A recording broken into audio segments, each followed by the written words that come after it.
محمد حفیظ سے کھلاڑیان د پاکستان سلیکشن کمیټۍ له یادول چې دا کھلاڑیان په سکواډ کې شامل کړي په ټیم کې شامل کړي خو هغه کھلاڑیان د پاکستان سلیکشن کمیټۍ نه دي شامل کړي د هغې په وجه باندې محمد حفیظ د خپلې عهدې نه کم چې ټیکنیکل کمیټې ممبر و هغې نه استعفا ایستلې ده. تاسو له په سکرین باندې ښکاري اوس محمد حفیظ کوم داسې کھلاڑیان یادول چې دا په سکواډ کې شامل کړل شي دا په ټیم کې شامل کړل شي او هغه شامل نه کړل شو نو په دې باندې هم خبره کوو. بل د نسیم شاه په ځای د حسن علي د سکواډ کې شامل دو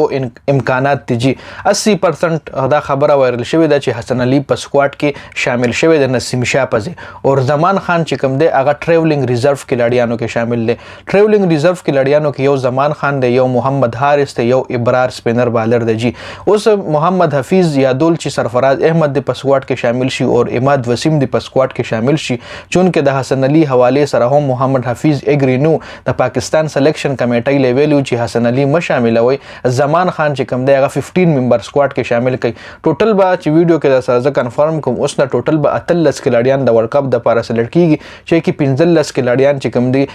دا د سکواډ حصہ دا مطلب دا د ټوټل سکواډ حصہ او 3 کھلاڑیان چې کوم دي هغه ټریولینګ ریزرو کھلاڑیان دي. ټریولینګ ریزرو کھلاڑیان دا کھلاڑیان وي چې په کوم ورځ میچ نو دای په هوټل کې وي دای په ګراوند ته هم نزي د میچ پر ورځ باندې کچر یو کھلاڑي پکې سلیکټ شوی په میچ کې نو په ګراوند ته زی دا نوې رولز راوته جی دا ټریولینګ کھلاڑیان چې کوم دي دای په هوټل کې سټے کوي د میچ پر ورځ باندې چې کله میچ نی بیا ګراوند لا پریکټس د پاره تلی شي خو د میچ پر ورځ بدای هوټل کې وي. اوس د محمد رضوان په ځای الټرنیټ کیپر چې کوم دی هغه په سکواډ کې نشته صرف ټریولینګ ریزرو کې چې کوم دی محمد حارث شامل دی. جدي نه علاوه زمان خان هم د ټریولینګ ریزرو کې ورچول چې په دې ته حفیظ خفه شوی دی. حفیظ چې لانجه راغلی دا په دې خبرو باندې راغلی دا چې تاسو اماد وسیم په سکواډ کې شامل کړئ دی نه دی شامل کړي تاسو سرفراز په سکواډ کې شامل کړئ دی نه دی شامل کړي حسن علي په شاملېدو باندې هغه اګری نو په دې باندې محمد حفیظ چې کوم دی خپل ټیکنیکل کمیټې چې کوم ممبر هغه نه استعفا ایستلې ده. سکواډ کې چې کوم دی دغه اسامه امیر شامل شوی دی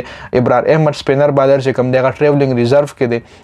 بل وکټ کیپر نشته وکټ کیپر ټریولینګ ریزرو کې شته محمد حارث دی چونکه په دې ول حفیظ وی چې تاسو سرفراز په سکواډ کې شامل کړئ سرفراز یو سینیئر کھلاڑي دی ایکسپیرینس ورشته د نه علاوه اماد وسیم په سکواډ کې شامل کړئ اماد وسیم سره ایکسپیرینس دی ډیر زیات گیم هم کړی دی بل پریشر هم هندل کول شي. د محمد نواز په سلیکشن باندې محمد حفیظ رضا نوجی بل چې پکې د نسیم شاه خبر راغنو نسیم شاه په ځای بیا حسن علي دی شاملولو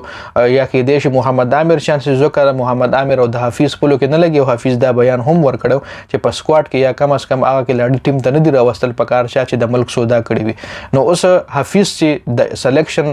لکنن بعد پاکستان کرکټ ټیم اناونس کیږي او بیګا چې کوم دی هغه د استعفا ورکړل د خپل عہدې نه دا څه لګي چې حفیظ کم کھلاڑیان یادول نو هغه پاکستان سکواډ کې نه شامل پدې وجه باندې حفیظ د خپل عہدې نه استعفا ایستلې ده جی. دا اپډیټس ډیر زیات مننه جی. والسلام.